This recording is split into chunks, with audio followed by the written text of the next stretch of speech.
Hello everyone. तो कैसे हैं आप लोग? उम्मीद है आप लोग बिल्कुल स्वस्थ होंगे, अच्छे से पढ़ रहे होंगे। हम लोग लास्ट क्लास में मोशन इन वन डायमेंशन के वैसे प्रॉब्लम को बना रहे थे जो कैलकुलस से रिलेटेड था, जिसमें हम लोग ये सीखे थे कि डिस्प्लेसमेंट दिया रहे तो उसके हेल्प से वेलोसिटी एक्सेलरेशन कैसे निकालेंगे, या एक्सेलरेशन दिया रहे तो उसके हेल्प से वेलोसिटी डिस्प्लेसमेंट को कैसे निकालेंगे। ठीक है, अब उसी में हम लोगों को आगे बढ़ना है। आपको पिछले क्लास में कुछ होमवर्क भी दिए थे, तो पहले तो मैं उस क्वेश्चन को ही डिस्कस कर दे रहा हूँ जो आपके होमवर्क में था। जैसे बोले थे कि एम करीम के बुक में चैप्टर 3 में 11 से लेकर के 14 तक जो प्रॉब्लम, तो आइए 11 नंबर जो है ना चैप्टर 3 एम करीम के बुक में जो है 11 नंबर प्रॉब्लम क्या है, ये बहुत हद तक तय है कि आपसे बन गया है, फिर भी मैं बतला दे रहा हूँ। क्वेश्चन में दे दिया है कि पार्टिकल का जो डिस्प्लेसमेंट है a1 plus a2t plus a3t square, ये डिस्प्लेसमेंट का इक्वेशन दिया हुआ है या डिस्टेंस का इक्वेशन दिया हुआ है। पूछा जा रहा है एक्सेलरेशन क्या होगा। तो आप जानते हैं ना कि अगर वेलोसिटी निकालना है तो डिस्प्लेसमेंट को डिफरेंशिएट कर दो, तो a1 का तो कांस्टेंट है 0, t का डिफरेंशिएशन 1 और t स्क्वायर का 2t, तो देखो वेलोसिटी निकल गया a2 plus 2a3 into T. अब एक्सेलरेशन निकालना है, अब इसको टाइम के रिस्पेक्ट में डिफरेंशिएट करेंगे dv बाई dt, तो a2 का 0, 2a3, t का 1, तो एक्सेलरेशन हो गया 2a3। देखो एक बात जानना, जैसे dy बाई dt को वेलोसिटी बोले और इसी को एक बार और डिफरेंशिएट कर दिए तो एक्सेलरेशन आ गया। तो जैसे वेलोसिटी को dy बाई dt बोलते हैं, तो आप चाहें तो एक्सेलरेशन को double differentiation of y by dt square लिख सकते हैं, मैंने ऐसे लिख सकते हैं।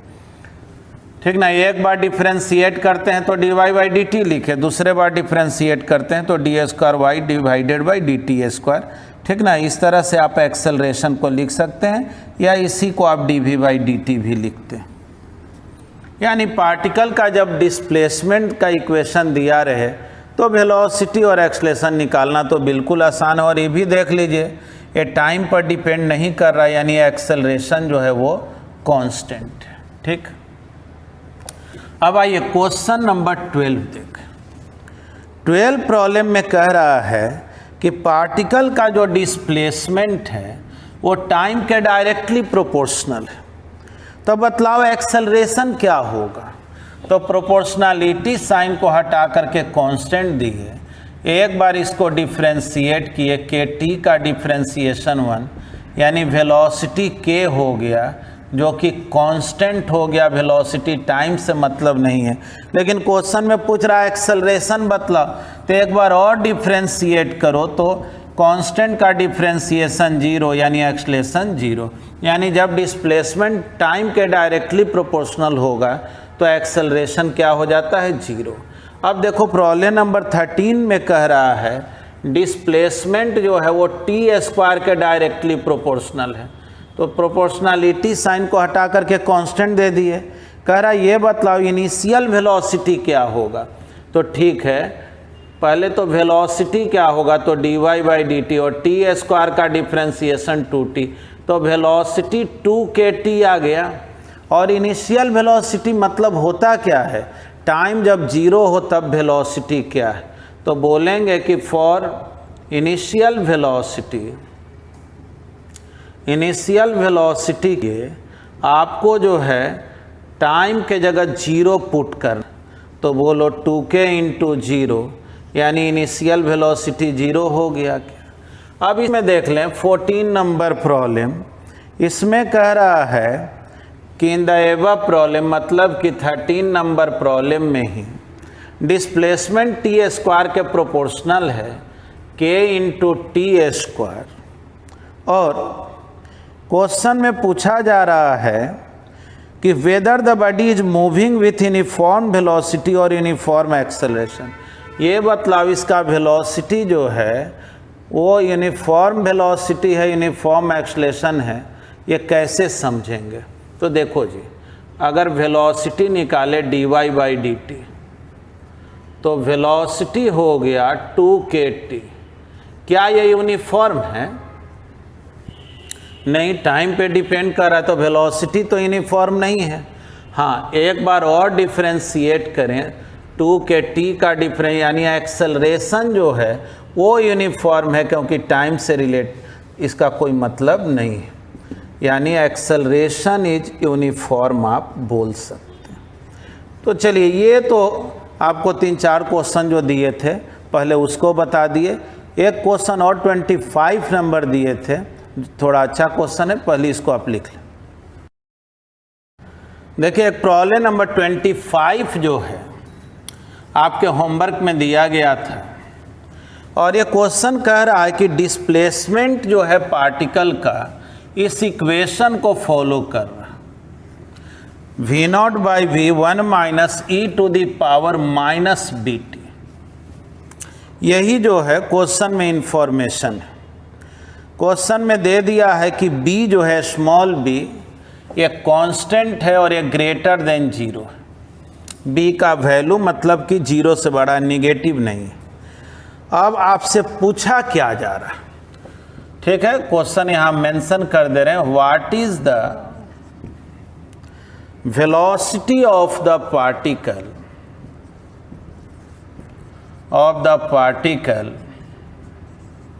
at t is equal to 0, t is equal to 1/v, t equal to infinity या टेंड्स टू इन्फिनिटी एक वर्ड बोलते हैं, माने लगभग इन्फिनिटी हो जाए।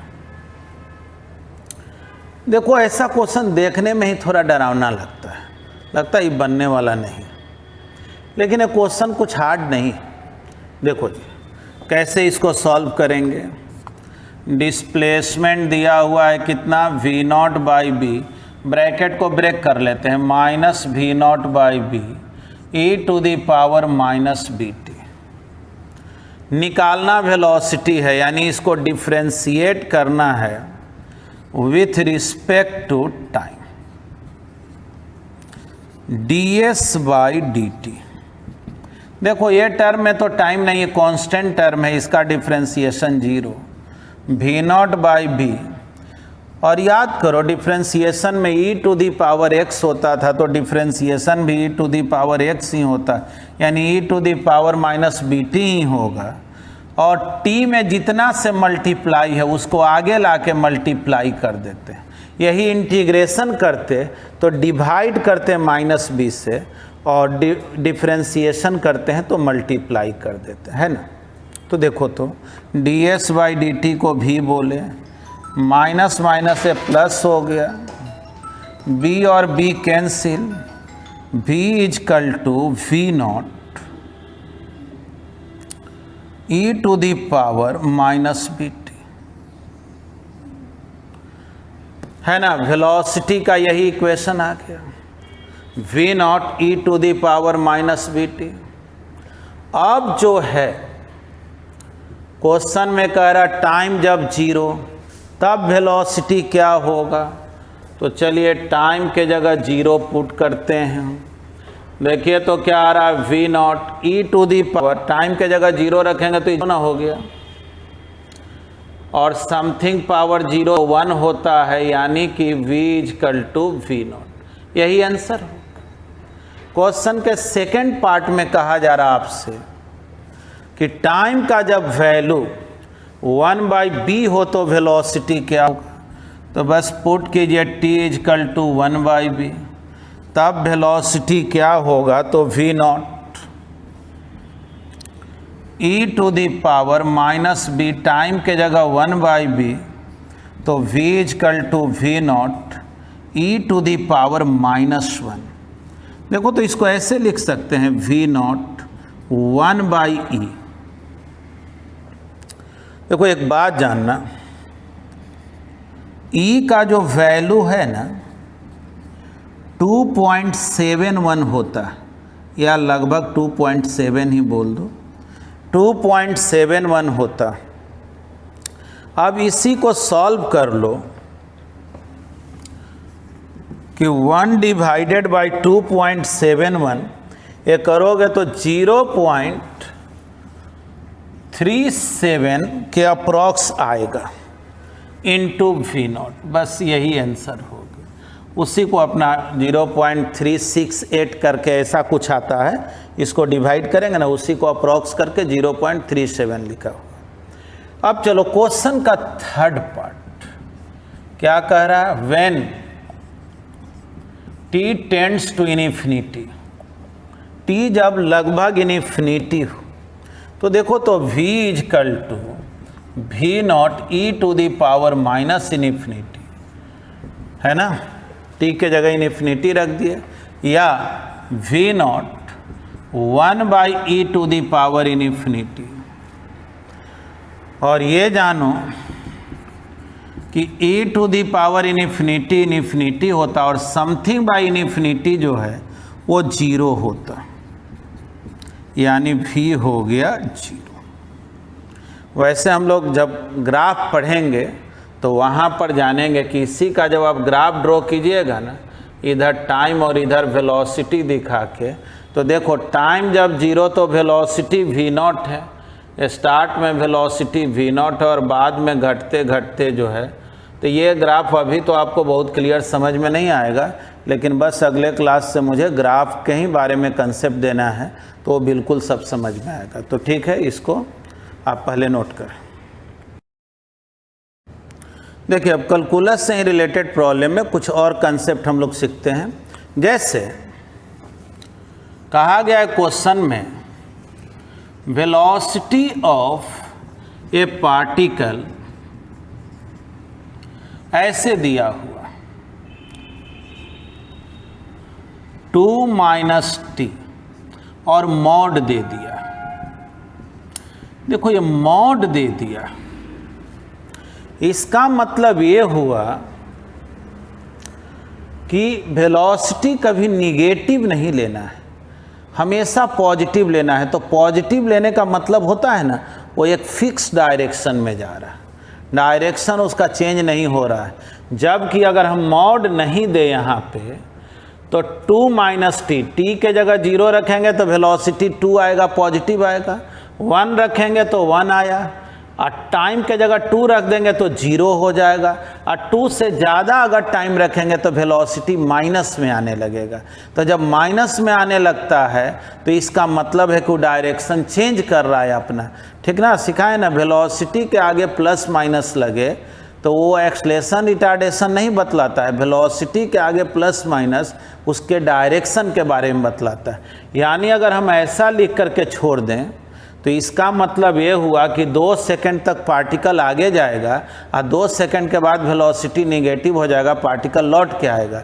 लेकिन अगर यहाँ मॉड लगा दें तो इसका मतलब हुआ पार्टिकल आगे जा रहा है तो बस आगे ही जाएगा, ये लौटने वाला नहीं है, क्योंकि वेलोसिटी को हमेशा पॉजिटिव लिखना है। तो ठीक है, क्वेश्चन में कहा गया find distance covered by the particle during t is equal to 0 to t is equal to 4 second.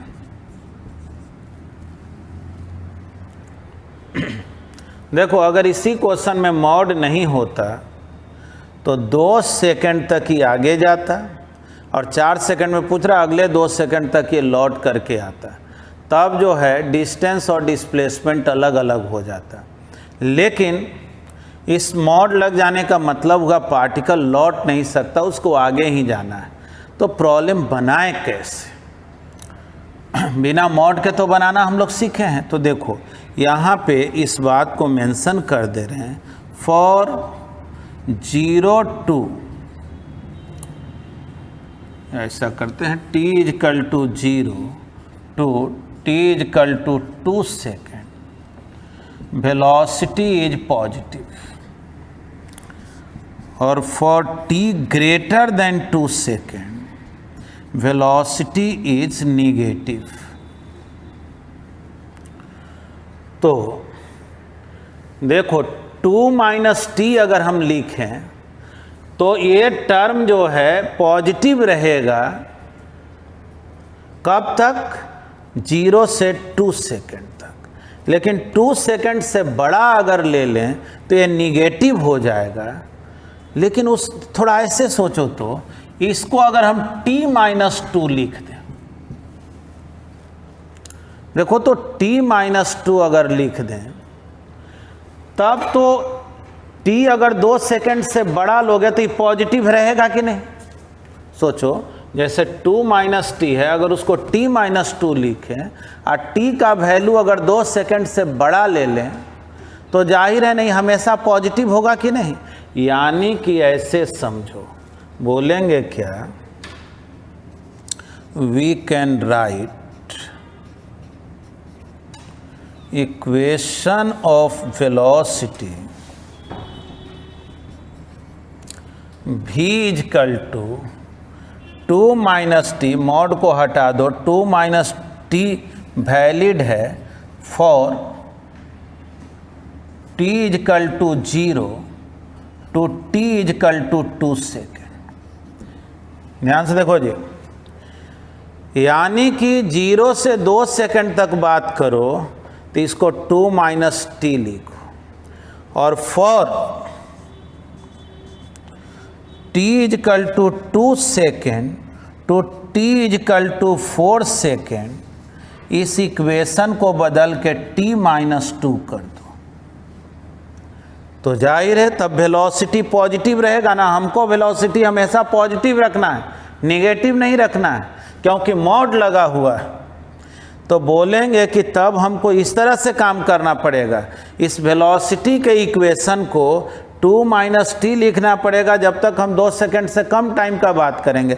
हाँ, 2 सेकेंड से ज़्यादा टाइम का बात करेंगे तब हम क्या करेंगे कि इसके इक्वेशन को ही बदल के 2 माइनस टी न करके t माइनस 2 कर देंगे तो पॉजिटिव के पॉजिटिव ही रहेगा, निगेटिव नहीं आ पाएगा, है ना, क्योंकि t अब बड़ा हो गया 2 से। तो इस तरह से सोचेंगे तो काम बहुत सिंपल हो जाता है।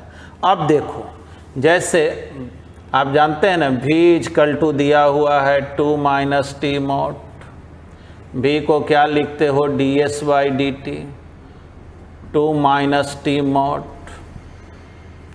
ds क्या हो गया 2 minus t mod D T. थोड़ा देखना,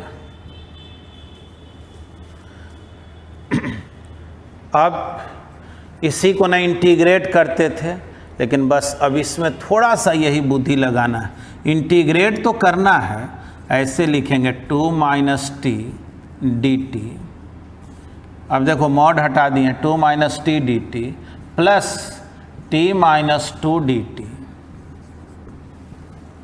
दो बात लिखे हैं, 2 minus T d t, T minus 2 d T, 2 बार लिख दिए। इक्वेशन को जो एक बार 2 माइनस टी लिखे, एक बार t माइनस 2 लिखे। और अब बोलेंगे डिस्प्लेसमेंट या डिस्टेंस पूछ रहा है, 0 टू s हो गया ये, और यहाँ क्या करेंगे तो बोलेंगे ये 0 से 2, इसको बोलेंगे 2 टू 4, ठीक ना। तो आप कहिएगा सीधे 0 से 4 नहीं कर देंगे, बोलेंगे देखो 0 से अगर 4 कर देंगे तो हमको ये वाला टर्म हमेशा पॉजिटिव लेना है। तो मेरे लिए अब दिक्कत तो ये हो जाएगा कि ये टर्म जो है 0 से 2 तक तो पॉजिटिव है, आगे तो पॉजिटिव है नहीं। तो बतलाओ तो मॉड अगर हम हटा भी दिए तब भी ये मॉड का काम कर रहा है कि नहीं, क्योंकि ये जो है वैल्यू 2 माइनस टी 0 से 2 के पहले जो है कभी निगेटिव तो हो नहीं सकता, पॉजिटिव रहेगा। और ये 2 से 4 तक ये भी पॉजिटिव रहेगा, है ना। 2 से ज़्यादा कोई भी टाइम रहे पॉजिटिव रहेगा। तो बस सिंपल मेथड है ये कि जब मॉड लग जाए ना तो इस तरह से बना दो तो काम एकदम आसान हो गया। तो देखो ds का इंटीग्रेशन s 0 टू s है, चलो स्टैंडर्ड मेथड से सॉल्व करें तो 0 टू s, इंटीग्रेशन करो 2 dt, dt का t माइनस t पर पावर 1 तो t स्क्वायर बाई 2, 0 से 2, फिर t dt t square by 2 minus 2 dt का इंटीग्रेशन t 2 to 4। भाई सॉल्व करना है। अपर लिमिट s माइनस 0 तो s ही हो गया, 0 से 2 है तो जहाँ जहाँ t है वहाँ 2 रखो, इंटू 2 स्क्वायर बाई 2 माइनस जहाँ जहाँ t है 0 लिखो तो 2 इंटू 0 माइनस 0 स्क्वायर बाई 2।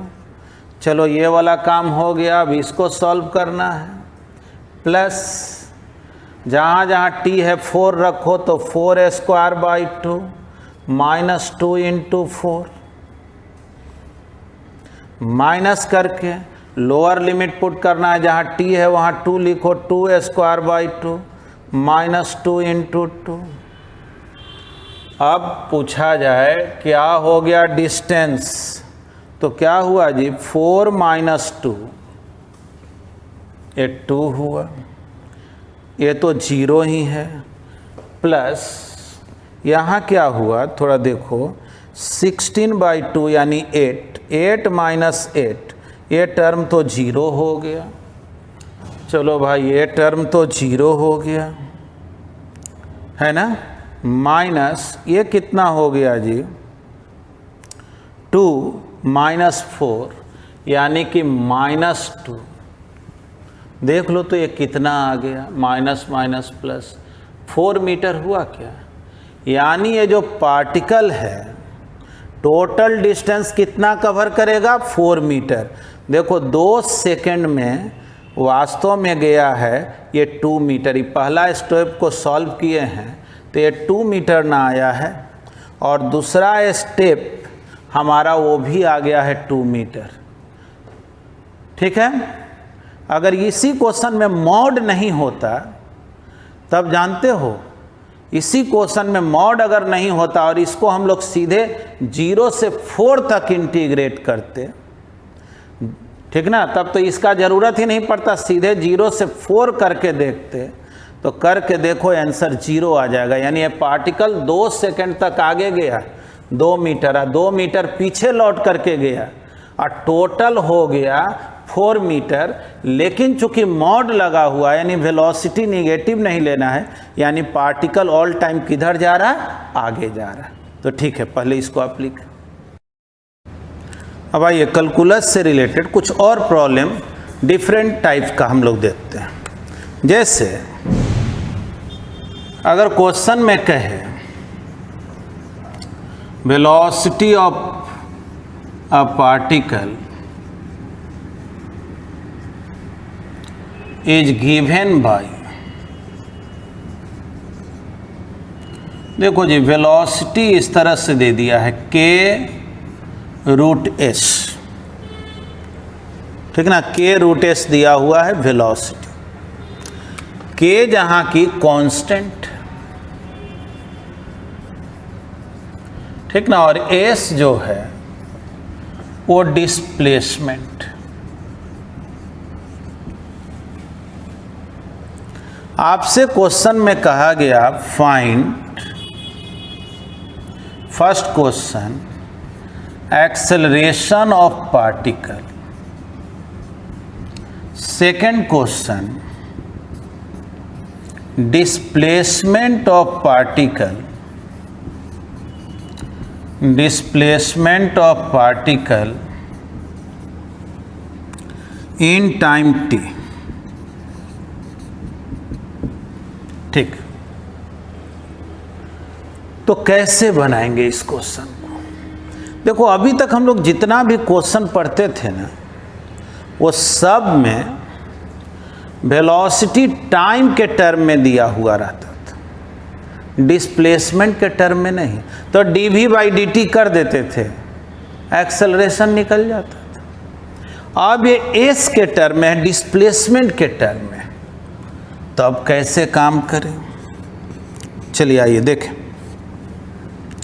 जैसे आप बोलते हैं कि एक्सेलरेशन होता है dv/dt,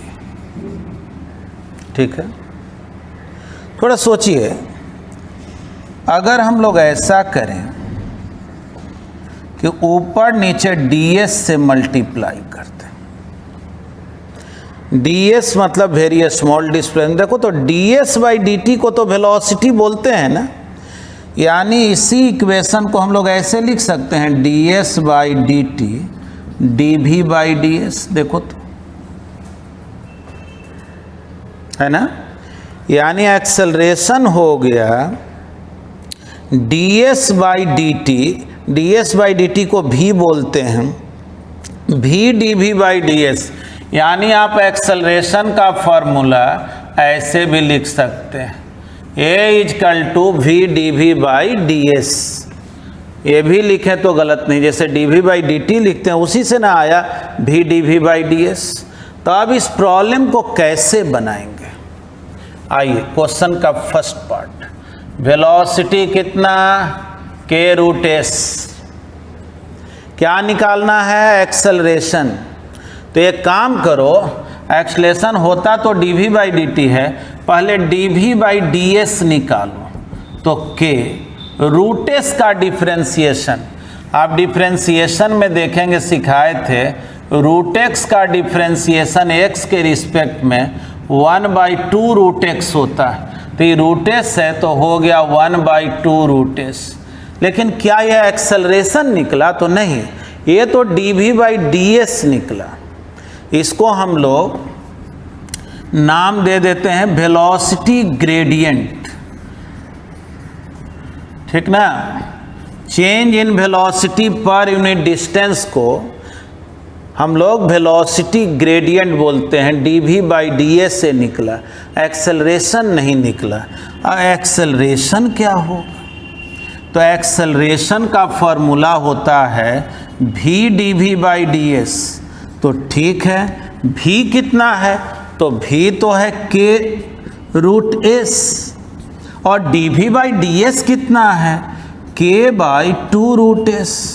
देखो तो रूट s गायब हो गया, एक्सेलरेशन कितना हो गया, तो k स्क्वायर बाई 2, यानी एक्सेलरेशन जो आया वो कांस्टेंट है क्या, ठीक ना, एक्सेलरेशन को टाइम से कोई मतलब नहीं है, it is independent of time.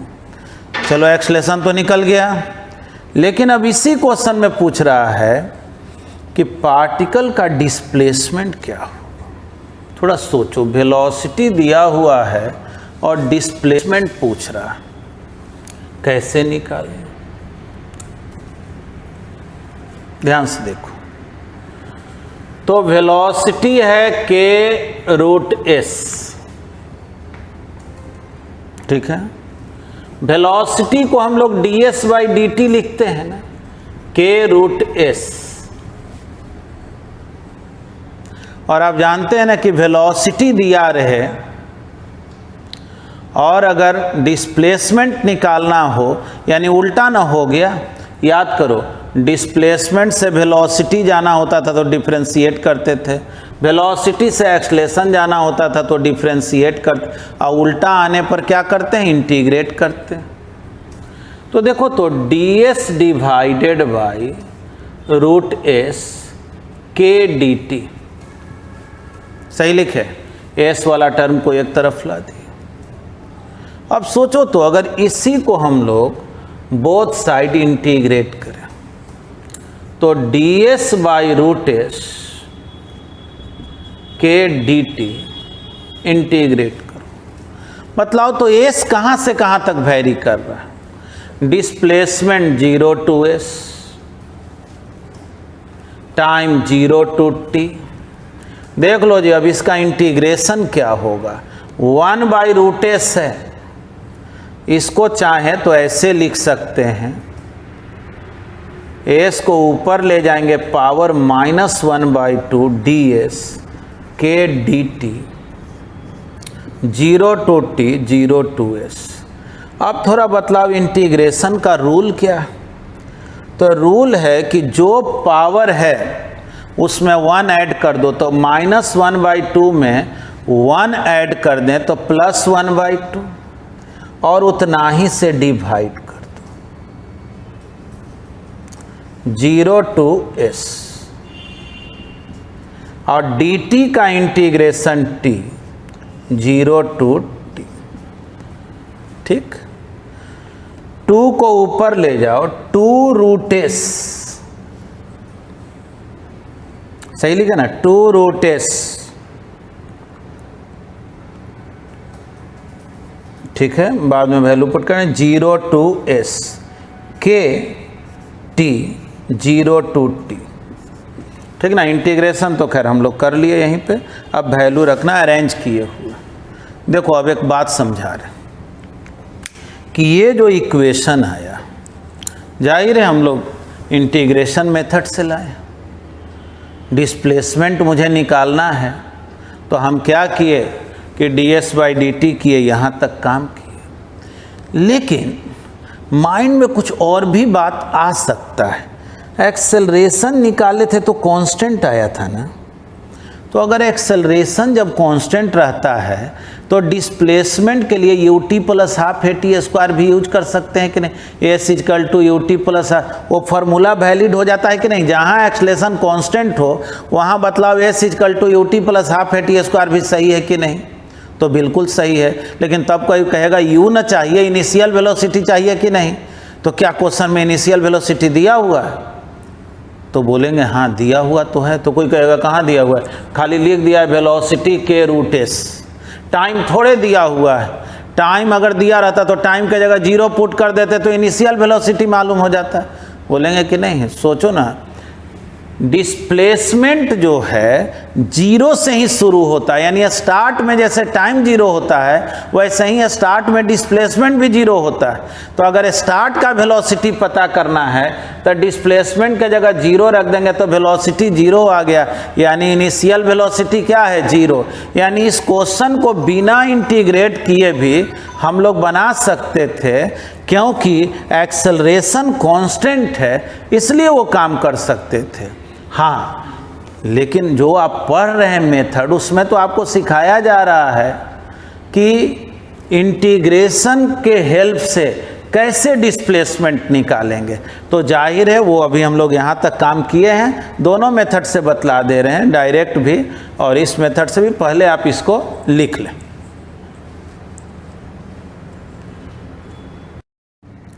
चलिए आइए इसको सॉल्व करते हैं। तो क्या रूल है, एक बार अपर लिमिट रखेंगे s के जगह, तो s तो लिखा हुआ है ही 2 root s minus 2 root 0, lower limit 0 है। राइट हैंड साइड में k, एक बार अपर लिमिट t माइनस 0। देखो तो कितना हो गया जी, 2 root s equal to k t, both side square कर दें, 4s equal to k square t square, s कितना हो गया 1/4 के स्क्वायर टी स्क्वायर। बोलो डिस्प्लेसमेंट निकल गया, तो हाँ बिल्कुल निकल गया। अब अगर कोई आपसे पूछे कि एक्सेलरेशन जब कांस्टेंट है, ठीक ना, देखो सेकंड मेथड बता रहे हैं, एक्सेलरेशन जब कांस्टेंट है तो क्या s equal to ut plus half at square नहीं वैलिड है, कि आप s निकालने के लिए इतना जो मेहनत किए हैं डायरेक्ट नहीं बना सकते हैं। तो बोलेंगे हाँ बना सकते हैं। तो देखो जी, बोलेंगे एक्सेलरेशन कितना है, k स्क्वायर बाई 2 जो कांस्टेंट है। अगर कोई पूछे इनिशियल वेलोसिटी क्या होगा, तो इनिशियल वेलोसिटी बोलेंगे क्या 0 होगा। तो कोई कहे क्यों 0 होगा, तो बोलेंगे देखो वेलोसिटी के रूट s है, s डिस्प्लेसमेंट है और स्टार्ट में डिस्प्लेसमेंट 0 होता है, इसलिए वेलोसिटी भी 0 है। तो ठीक है, तो डिस्प्लेसमेंट क्या हुआ ut plus half at square, u 0, acceleration है k square by 2 into T square. तो देखो तो आंसर कितना आ गया, s इक्वल टू, यहीं पे लिख दे रहे हैं, s equal to 1/4 k square t square. नहीं, देखो तो वही आंसर आया कि नहीं। तो ये तो बिल्कुल सिंपल हो गया ना। तो आप कहेंगे कि सर यही काहे नहीं पहले बता दिए थे, इतना मेहनत कराने की क्या ज़रूरत है। बिल्कुल नहीं, आप पहले समझिएगा मैं आपको मेथड सिखा रहा हूँ। इस संजोग है ना कि एक्सलेशन कांस्टेंट आ गया, कांस्टेंट नहीं आता तो काम तो यही ना करना पड़ता, इसलिए सीखना सब कुछ है, ठीक ना। तो इसलिए आप लोग जो है सबसे पहले एक बार इसको नोट कर लें, अब फिर आगे हम लोग बढ़ते हैं। यहाँ तक तो लिखे हुए हैं। तो अब हम लोग प्रूफ ऑफ फार्मूला देखते हैं। जो फार्मूला आप पढ़े हुए हैं, अब उसका कैलकुलस मेथड से हम लोग प्रूफ देखते हैं। देखिए, जैसे आप जानते हैं एक्सेलरेशन क्या होता है, dv बाई dt। तो dv is equal to a dt, क्या गलत लिख दिए, dv is equal to a dt। अगर इसको बोथ साइड इंटीग्रेट करें a dt, मान लो a का वैल्यू कांस्टेंट है, एक्सलेशन जो है वो कांस्टेंट बदलने वाला नहीं है। हाँ, ध्यान से देखो, बोथ साइड इंटीग्रेट किए। स्टार्ट में वेलोसिटी कितना है तो मान लिए u, बाद में वेलोसिटी कितना है v, 0 से t। देखो जी, लेफ्ट हैंड साइड में dv है, dv का इंटीग्रेशन v, u से v। राइट हैंड साइड में dt है, dt का इंटीग्रेशन t, 0 टू t। देखो एक बार अपर लिमिट तो v माइनस u, इधर हो गया t माइनस 0। देखो तो क्या आ गया, v minus u is equal to a t. u को इधर लेकर के चले जाओ, यानी v is equal to u plus a t. देखो तो ये फार्मूला प्रूव्ड हो गया कि नहीं, है ना। अब देखें, जैसे अभी आप फार्मूला पढ़े v is equal to u plus a t, तो आप जानते हैं ना वेलोसिटी होता है ds by d t, u plus a t. ds हो गया u plus a t d t. अगर बोथ साइड इंटीग्रेट करें तो u plus a t d t integration.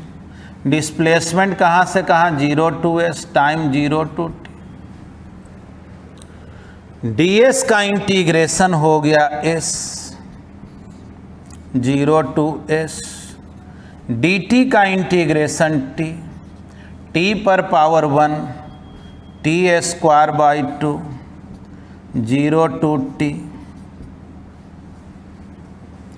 एक बार upper limit minus lower limit, तो सोचो ना ये नीचे में क्या होगा, s माइनस 0, और जहाँ t है वहाँ तो t लिखना है u t plus half a t square, minus जहाँ पे t है वहाँ 0 लिखना है माइनस, तो u into 0 a by 2 0 A square. समझ ही रहे हो। देखो तो क्या आ गया, ये टर्म तो 0 है, यानी क्या आ गया, s is equal to u t plus half a t square. ये भी फार्मूला प्रूव्ड हो गया क्या। अब देखो तीसरा फार्मूला, अरे 3 स्टैंडर्ड फार्मूला होता है ना, v is equal to u plus a t, s is equal to u t plus half a t square, v square is equal to u square plus 2s। तो देखो तुम एक्सेलरेशन क्या होता है, dv बाई डी टी। अभी आप सीखे थे कि अगर ds से ऊपर नीचे मल्टीप्लाई कर दें, ठीक ना, ds से ऊपर नीचे मल्टीप्लाई कर दें तो ds बाई डी टी हो गया v, तो v dv बाई ds, तो v dv आ गया a ds। अब इसी को इंटीग्रेट कर देते हैं। v कहाँ से कहाँ तक वैरी कर रहा, u से v, 0 टू s। वो तो सही है क्या, तो बिल्कुल सही है, u टू भी 0 टू s। v पर पावर 1, तो इंटीग्रेशन क्या होगा, v square by 2 u to v। ds का इंटीग्रेशन s, 0 टू s। एक बार अपर लिमिट, देखो हाफ को बाहर कर लेते हैं, upper limit v square minus u square, s minus 0, देखो तो क्या आ गया, half v square minus u square a s, 2 को इधर ले जाओ, v square minus u square 2as, यानी v square is equal to u square plus 2as, है ना। चलो ये आ गया equation, v square is equal to u square, यानी थर्ड फार्मूला को हम लोग प्रूफ कर लिए। तो चलिए इसको भी आप नोट कर लें। देखिए हम लोग तो कैलकुलस से रिलेटेड लगभग हर टाइप का जो क्वेश्चन है उसको डिस्कस कर लिए हैं। अब जो है एक क्वेश्चन जो जनरली है कैलकुलस से रिलेटेड ही, क्वेश्चन पूछने का तरीका केवल अलग है। जैसे क्वेश्चन में कहा गया acceleration of A particle varies linearly with time। तो क्वेश्चन में कह रहा है कि पार्टिकल का जो एक्सेलरेशन है वो टाइम के साथ लिनियरली वेरी कर रहा है। अब इसका मतलब क्या है ये समझाएंगे। क्वेश्चन में कह रहा है initially acceleration is 2 meter per second square and at t is equal to 2 second acceleration is 4 meter per second square। Find displacement of particle in 2 second. ठीक ना, ये जो क्वेश्चन है आपको देखने में बिल्कुल अलग टाइप का लगता है, ठीक ना, हार्ड क्वेश्चन आपको महसूस होता है। ठीक है, नया क्वेश्चन है। देखिए एक बात आपको बता, जब भी कोई ऐसा क्वेश्चन हो ना इसमें लीनियर वर्ड यूज करे, तो लीनियर वर्ड यूज करने का मतलब होता है ना कि वो स्ट्रेट लाइन के इक्वेशन को फॉलो करना। तो एक्सेलरेशन जो है वो टाइम के साथ वेरी कर रहा है। तो आप मैथमेटिक्स में सीखेंगे कि स्ट्रेट लाइन का इक्वेशन ऐसा होता है। अगले क्लास से मैं जब ग्राफ भी पढ़ाऊंगा तो उसमें भी स्ट्रेट लाइन वगैरह का चर्चा है। तो स्ट्रेट लाइन का इक्वेशन जैसे y equal to mx plus c होता है, y x के साथ लिनियरली वेरी कर रहा है। अगर कोई कहता ना y very linearly with x, तो हम लोग यही इक्वेशन लिखते, लेकिन यहाँ y नहीं कह के कह रहा है एक्सेलरेशन। तो एक्सेलरेशन जो है टाइम के साथ लिनियरली वेरी कर रहा है। तो जहां x है वहां t लिख दिए प्लस,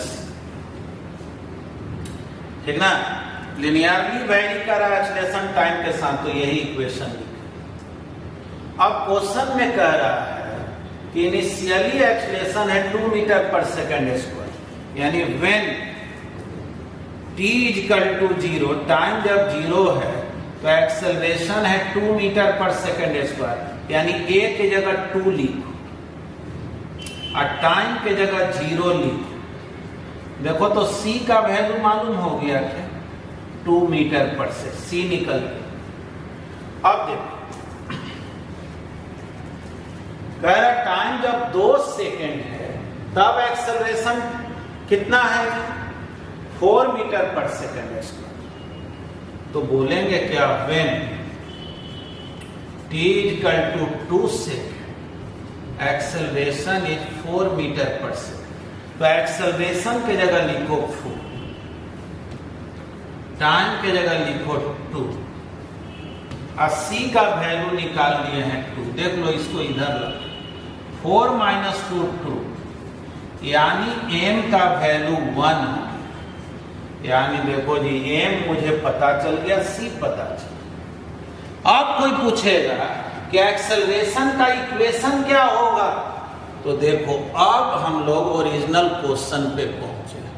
इक्वेशन ऑफ एक्सेलरेशन क्या होगा, तो mt प्लस सी, और m के जगह क्या लिख दें तो 1, और c के जगह क्या लिख दें 2, यानी एक्सेलरेशन हो गया t प्लस 2। देखो यही एक्सेलरेशन का इक्वेशन है। देख लो इसमें टाइम के जगह 0 रखो, एक्सेलरेशन 2 आ रहा है, तो दिया हुआ ना इनिशियली एक्सेलरेशन 2 मीटर पर सेकेंड स्क्वायर। टाइम के जगह 2 रख के देखो एक्सेलरेशन 4 मीटर पर सेकेंड स्क्वायर आ रहा, तो बिल्कुल आ रहा है ना। अब पूछा जा रहा है डिस्प्लेसमेंट बतलाओ, तो अब यहां से तो क्वेश्चन स्टार्ट हुआ, ये तो मैथमेटिकल वर्क था। याद करो ये क्वेश्चन तो हम लोग पहले भी बनाए। एक्सेलरेशन दिया रहे तो पहले वेलोसिटी निकालते हैं, फिर डिस्प्लेसमेंट निकालते हैं, और जाहिर है इंटीग्रेशन करना पड़ता है। तो देखो तो एक्सेलरेशन को क्या लिखेंगे dv by d t, t plus 2, dv is equal to t plus 2 d t, है ना। अब जो है क्वेश्चन में एक चीज और मेंशन किया हुआ रहेगा, ऐसे हम यहाँ पे लिख दे रहे हैं कि मान लो इनिशियल वेलोसिटी जो है वो 0 है, ये क्वेश्चन में दिया हुआ है, ठीक ना। नहीं तो देखो बहुत बार क्या कहेगा ना, कह देगा ये पार्टिकल स्टार्ट्स फ्रॉम रेस्ट, जैसे इसी में कह देता particle starts from rest and acceleration of particle very with S, ठीक ना। जैसे स्टार्टिंग में बोल देते हैं ये particle starts from rest and its acceleration